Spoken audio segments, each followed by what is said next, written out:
A couple of weeks ago, it seemed like Southern's quarterback battle was over and Harold Blood was the victor. Now it just seems like Blood is the leader in an ongoing quarterback battle. We'll decipher everything and tell you what it really is. Oh, yeah, it's Locked On HBCU. Play my music. You are Locked On HBCU, your daily podcast covering HBCU sports. Part of the Locked On Podcast Network, your team every day.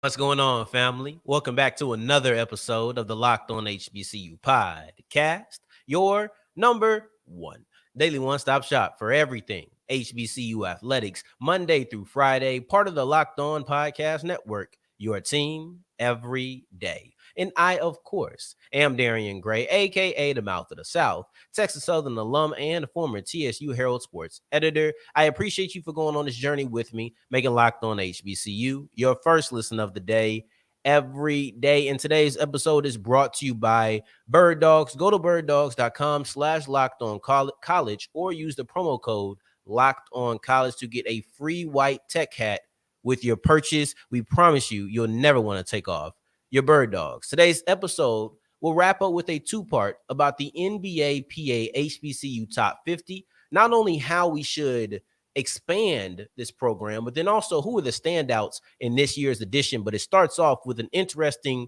situation down there in Baton Rouge, Louisiana, and that is their quarterback battle at Southern University. Because to me, we have a little bit of contradicting information, or maybe things just changed.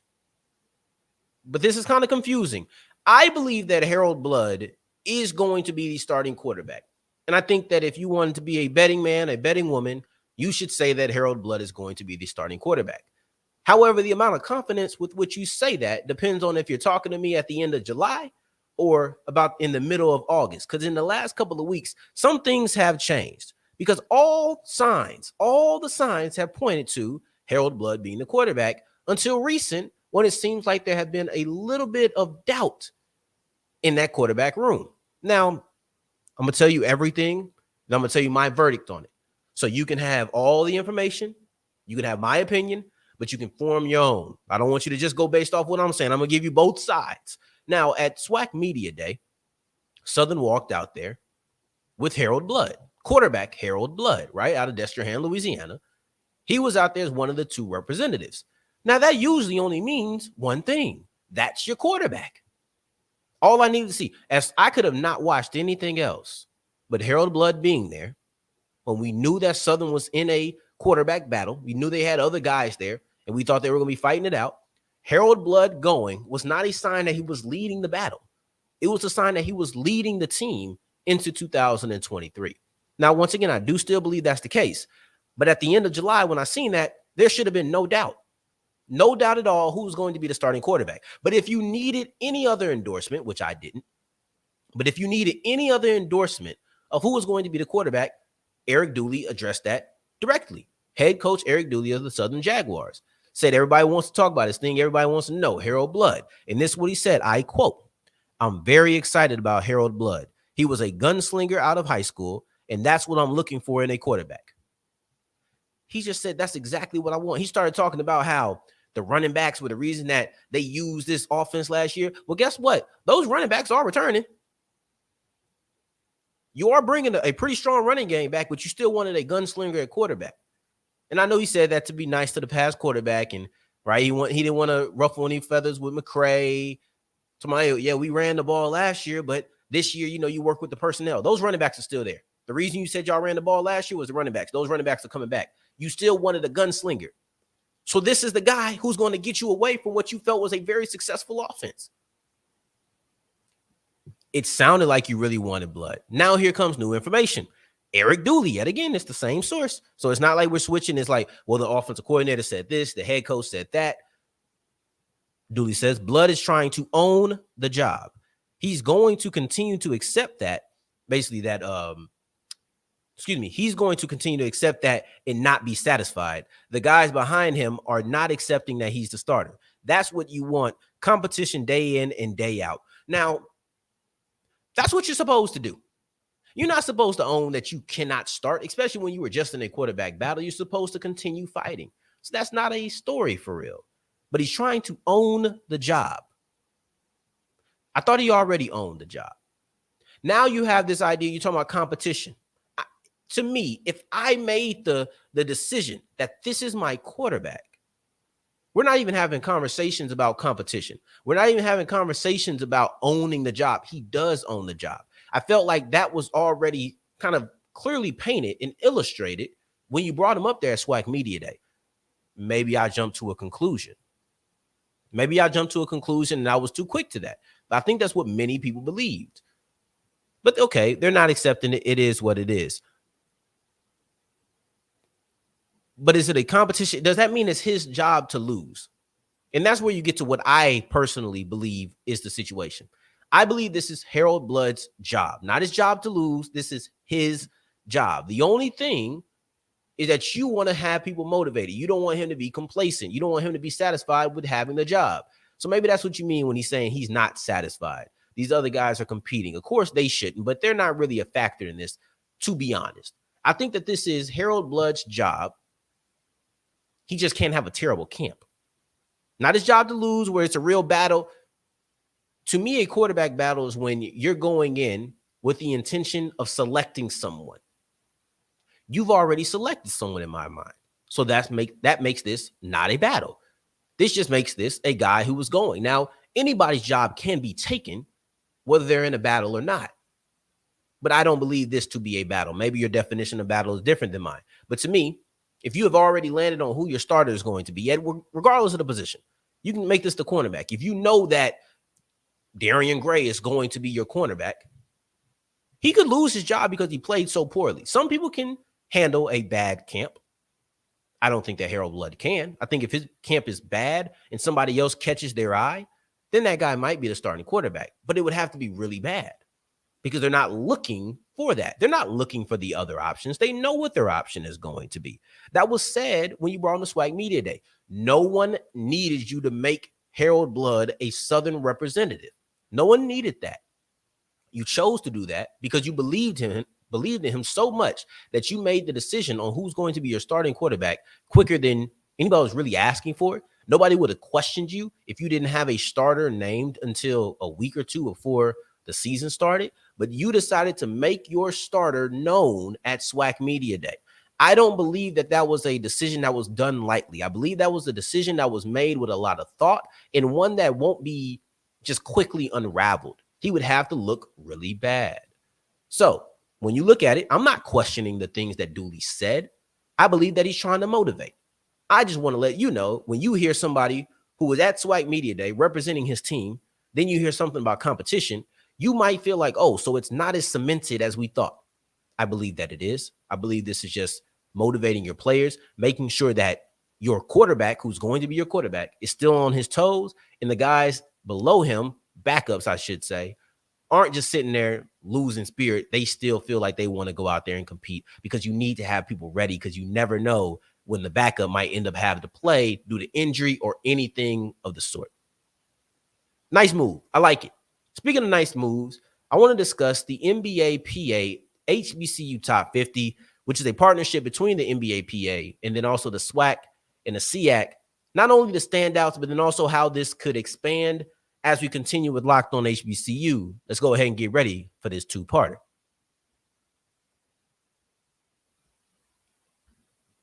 As we continue rolling on today's episode of Locked On HBCU, today's episode is brought to you by FanDuel, and I am thanking the heavens. I'm so happy we have preseason football tonight. I love football. This is my time of the year. I'll be honest with you. I cry every now and then between you and I. I cry every now and then when football is over and it's just basketball. I cry a lot more when basketball is over and it's nothing. And I just cry tears of joy when it's football season again. I'm so thankful for it. We have preseason ball, but I don't care. Put your money down on who you think is going to win the Super Bowl. And whoever you pick, every single time they win, you get bonus bets back for free. So if you pick the Chiefs and they win 13 games, you have 13 weeks of bonus bets. It's that easy. All you have to do is go to FanDuel.com/locked on. That's FanDuel.com/locked on to make every moment more. As we continue rolling on today's episode of Locked On HBCU, I appreciate you for making us your first listen of the day. Every day for my everydayers out there. Tomorrow is Feature Friday, and we'll be discussing former Alcorn State Brave, who just won another championship in Felix Harper. But right now, I want to break down a couple of HBCU basketball players who are trying to make that next step to the NBA, but they still have another year in college. So you have the NBAPA HBCU Top 50. And these are some of the biggest winners from this event. First, let's break down what the event is before we get into individual players that are actually winning because of this. So you look at the NBAPA HBCU Top 50. Not only is it a mouthful, but every single thing in there just describes what it is. The NBAPA, the National Basketball Association, Player Association, they put this on with HBCUs, and it picks the top 50 players. Now, the only thing that needs to be a caveat is it only selects from the SWAC and the SIAC, which we'll get to in segment 3. But right now, I want to break down of those 50 players, we have 5. That's my number, big 5. And we're going to use Mason Smith, our good friend of the show and writer at Sports Illustrated, HBCU Legends Division. We're going to use his article because he was there, he was present, and he was able to see some of the players who really stood out. But first, I want to actually say who I think the biggest winner in this is overall is SIAC players, because they get to go against Division I talent. Now, no slight, but you don't have that shooting up type of benefit when it comes to the SWAC. Now, average per average, I don't know. If you say the average SWAC player, how much do they benefit versus the average SIAC player, how much do they benefit? I'm not quite sure, but I think their peak, the max benefit that either one of them can have, the most comes from the SIAC, because they have the opportunity to kind of punch up. They kind of have the opportunity to go against higher competition, even if it's just in scrimmages and drills and competition. If you can look better than SWAC players, I think that's going to look good on you as a Division II guy, somebody who might get a little bit more eyes because of it, as opposed to the other way around. But if you want to be a little bit more specific and get to actual players, there's 2 schools who had a pair of standouts on Mason Smith's article. Now, of course, you had those big dogs down there in the heart of Texas, out there in 3rd Ward, right? If you just want to get straight to the nitty gritty and talk about the best school out there, that was Texas Southern. They had PJ Henry and then also Zy Mortal. And I think Mortal is the more interesting guy because we know what we're getting from PJ Henry. We know we know the consistency. We know all of those things that we're getting from PJ Henry. But with Mortal, he's going to be asked to take a step up this year for TSU. And I'm really excited to see what he's going to be, because last year he was extremely exciting to watch. But then when you look at his numbers, he only averaged 7.9, nearly 8 points per game.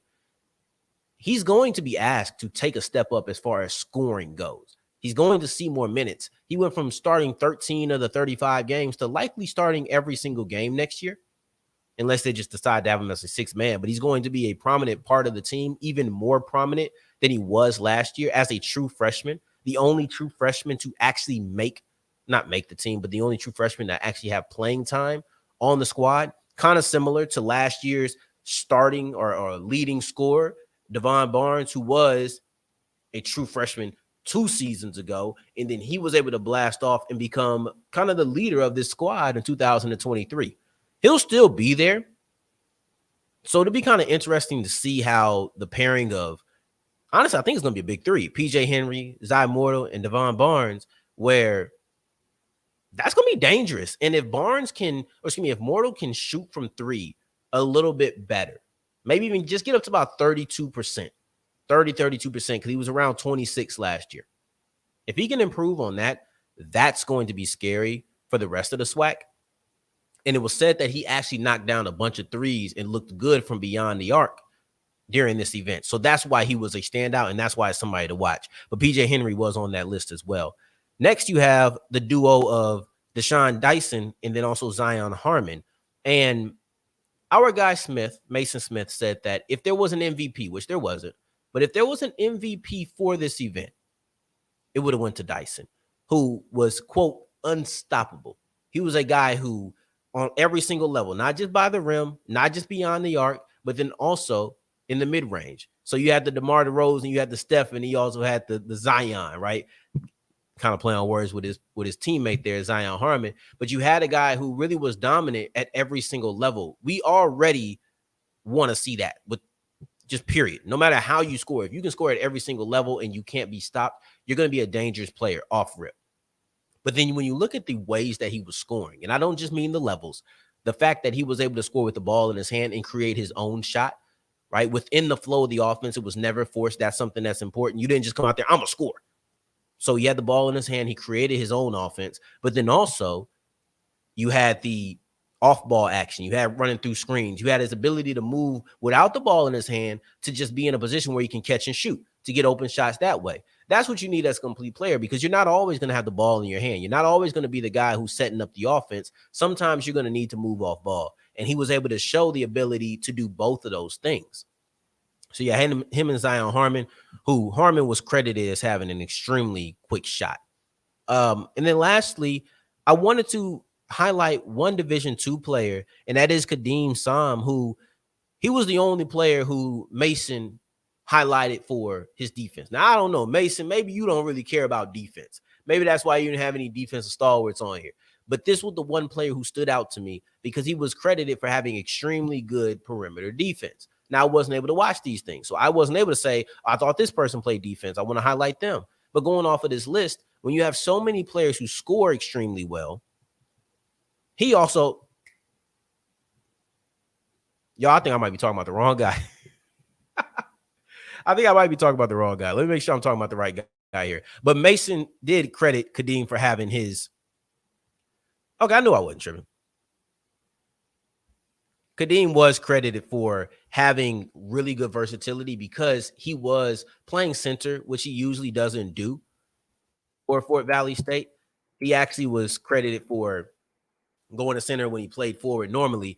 And then it was actually Cameron Tucker from Alabama A&M who showed really solid perimeter defense. So I'm out here showing love to the wrong guy. But overall, so I guess we have 6 players now. So Cameron Tucker, who played really good defense, and then Kadeem Sam. Sometimes you get these things mixed up. I think it was about 10 players. But Sam showed the versatility that he hadn't shown at Fort Valley to be able to play center as well. So there you have it. You have 6 players who you can highlight and look at and say Texas Southern, Bethune Cookman, one of the 2 duos right there might have a battle in the SWAC this year. You have Alabama A&M and a defensive stalwart around the perimeter. And then they also have the Division II guy in Kadeem Sam from Fort Valley State. So there you have it. Some players who are really standing out at the NBAPA top 50. But I think it's time to expand. And that number is going to have to rise from 50 in order to do what I want to do. But I think that it's time that happens, and we'll break it down as we continue with Locked On HBCU. Today's episode is brought to you by Bird Dogs, the most comfortable shorts out there. Honestly, I always say they're the most comfortable shorts, but they also have some really nice joggers that are extremely breathable. I live in Texas. I need breathable. These are the type of joggers that you can wear in the summertime because they're, say it with me now, breathable, right? But then you also have the shorts. The only reason I would tell somebody not to wear Bird Dogs is if they don't want to look good. Now, if you have a problem looking good, don't get Bird Dogs. That's the only thing that they're going to do, right? They have the slim fit, the khakis, they have a slim fit through the thigh and the leg. Make sure you look toned, make sure you look good, right? You know, the ladies like when you show a little thigh. So let's go ahead and do it for the ladies. All you have to do is go to birddogs.com/lockedoncollege. And no matter what you purchase, you're going to get a free white tech hat, and we love free. So go ahead and go to birddogs.com/lockedoncollege or use the promo code LOCKEDONCollege at checkout. And as we're wrapping up today's episode of Locked On HBCU, I appreciate you for making this your first listen of the day, every day, making it all the way to segment 3. And I thank you 2 times for that. I believe that this HBCU, this NBAPA HBCU top 50, absolute mouthful, it should be expanded into an NBAPA HBCU top 100 mouthful, because I don't even feel right considering yourself a top 50 when you're leaving out the MEAC and the CIAA. See, it's marketed as an HBCU top 50, but that's not true. You're going to tell me that there's not MEAC and CIAA players within the HBCU top 50? Now, I'm not saying that you're lying, because you're not. Because this is what it really is. It's the SIAC and the SWAC are the ones with the deal with the NBAPA. So now that's why it's just SWAC and SIAC players. But we got to spread the love. We have to find some sort of way to include the MEAC and CIAA. Maybe you can get Tennessee State. Maybe you can get North Carolina A&T. Maybe you can get Hampton. Because I'm of the belief that just because you leave an HBCU conference doesn't mean you're not an HBCU, don't deserve certain HBCU perks. Yes, you lose conference perks. Like, don't be trying to tell me that North Carolina A&T should be in the Celebration Bowl. No. Hey, man, I think North Carolina A&T would have been the best team in the MEAC if they were still there, but they're not. So they don't get certain conference perks, you know. But certain HBCU events they should still be a part of, and they are still a part of them, right? The CB3 HBCU Challenge, North Carolina A&T was a part of that, and they deserve to be a part of that. So I would like to see them be a part of this event, but maybe the buy-in with it being an individual school versus the conference. I don't know what the deal in the business looks like. I don't even know what the deal in the business looks like as far as getting the MEAC and the CIAA, but I do know there's precedent because I've seen a Division II HBCU do it. I've seen a Division I HBCU conference do it. I've seen that. So I know that the MEAC and I know that the CIAA, they could get there. And you can't tell me that there's not players in the top 50. Maybe you expand it to the top 100. But at the end of the day, I believe that MEAC players are suffering. And I say that with air quotes and really with the slightest of seriousness, but I do mean it because they are missing out on some of this instruction. You don't have the time to meet with the NBA players and the WNBA players and get, basically it's like a workshop, and you're missing out on this opportunity. You're missing out on these connections that can be made. Forget the game of basketball. You're missing out on all of these things. So I do believe that it is important for them to be a part of this event. I think it would benefit them. Now, MEAC basketball, CIAA basketball is kicking. It's going well. Don't get me wrong. It's not like, oh man, this is bad basketball. If they come and get with the NBAPA, get some tips, we could really elevate the game. It's just that there's way to improve. People in the NBA are improving. So it's not as if you've just reached your peak, you reached your ceiling, and you're unable to improve from where you currently are. And I think that the event kind of suffers too, because it brands itself as an HBCU top 50. Now, granted, you're probably not going to call it the NBAPA, SIAC, and SWAC top 50, because if you just shorten it to HBCU, it's already a lot. You put both of those conference individual in there, it's going to be a real lot to say. But I believe that it'll be more true to the name. It would be more true to the name, and then you would also get a better product. Maybe that's why you see the HBCU All-Star Game. It got promoted. It got a lot of love. It was looked at as an event that was something to kind of watch out for. This has been around for 5 years, and it kind of came and it went. It's not something that really gets overly discussed. It flies under the radar. I think that this is an event that, and look, I'm not trying to slander the event. That's not my goal. But I do believe that by including all HBCUs, you might get a little bit more publicity. It might be more discussed. And also, these players deserve it too. And I'm a SWAC guy. Spread the freaking love. That's how I feel about it. I spread the love every day. You spread the love every day when you make this your first listen of the day every day. And I appreciate it. I truly do. On tomorrow's episode for my everydayers, we're going to continue spreading the love. We're going to discuss somebody who has left an HBCU, has moved on professionally, Felix Harper, who is now a professional quarterback and just won his first professional championship. So shout out to him.